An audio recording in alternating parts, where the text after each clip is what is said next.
Good afternoon, ladies and gentlemen, or actually good morning still. And this is Do-Rag Wisdom, and I'm 40 years, 40 days from the coup, the 9/11 coup, the election of this creep, this slimeball, this birther bastard, and his crew of shitheads, including someone named David Friedman, who is now going to be the ambassador, the U.S. ambassador to Israel, my tribal lands. Ladies and gentlemen, this commentary that I do is mainly about America, and how to keep it alive and safe. It's about our culture. It's about our culture and how it's reflected in our media and in the movies. So a lot of times I'm going to quote movies and the like. I didn't want to turn my commentary into a religious thing. I'm an atheist, but let me make this clear. And I know that after this broadcast I'm probably going to lose a lot of subscribers, and I'm sorry about that, but I owe everyone honesty, total, unabashed, uncensored honesty. All right. I'm a member, I'm a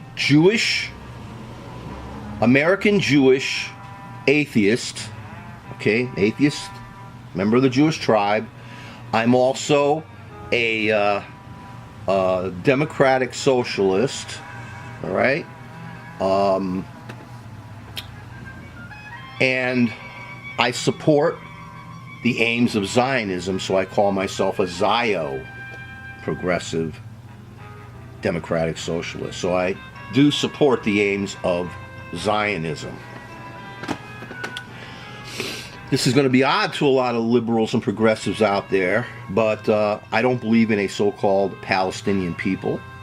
I don't believe that any alien religious group or ethnic group has a right to occupy or to claim parts of the historic land of Israel for themselves. I believe there'll never, ever be peace between Israel and her neighbors because of religious hatred between the two. There's religious hatred. There's never going to be peace. I don't care who's president. There's never going to be peace because there's this theological hatred going on.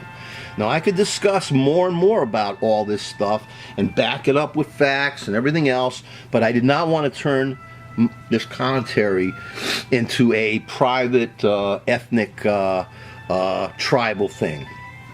I'm an atheist. I'm an avowed atheist, but I have not rejected my tribe.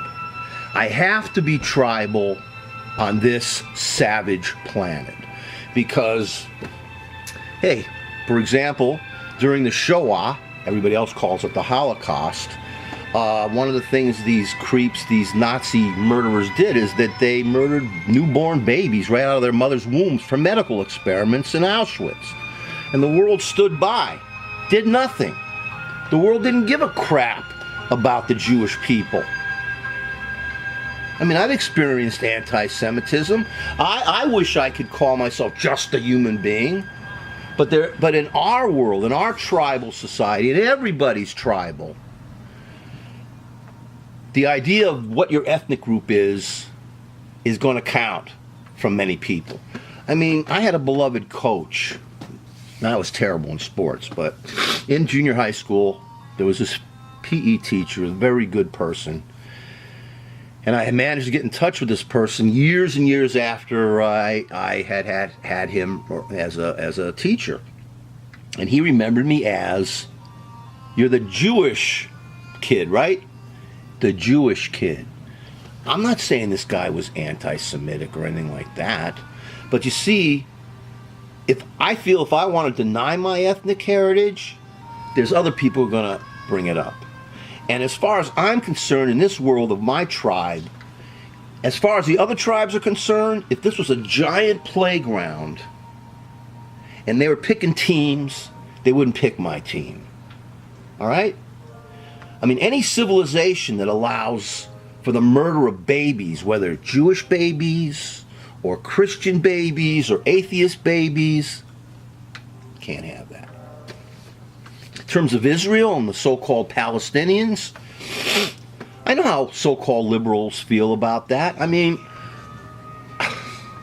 when I watched the Democratic convention and I really had a lot of respect for this guy, William Barber, Reverend William Barber, big giant, bear-like black man, a reverend. I really had a lot of respect for him, but then he made this speech. He said, quote, "A brown Palestinian Jew named Jesus," something like that. I couldn't believe that someone like this can do an Orwellian revision of history. Because, folks, when Jesus was alive, he was known as a Judean Jew, a Judean brown Jew, okay? Because at that time, the Romans had taken over the land of Israel and named it Judea, and at that time, Jews were known as Judeans. And when the so-called Roman Empire couldn't stand the Jews because we wouldn't knuckle under to them and we waged a 150-year war with them, when they finally so-called defeated us, which they never really did, but they what did they do? They renamed Israel Palestine after our, the Latin version of the word Philistine. And by the way, today's Palestinians are not related to these Philistines. Philistines were pagans. The Palestinians are not pagans. I mean, so they wanted to insult the Jewish people, and they renamed the land of Israel Palestine. And for years and years, Jews who lived in Israel were known as Palestinians. Now, how these Palestinians, so-called Palestinians, came into being and all that stuff, I don't want to get into that.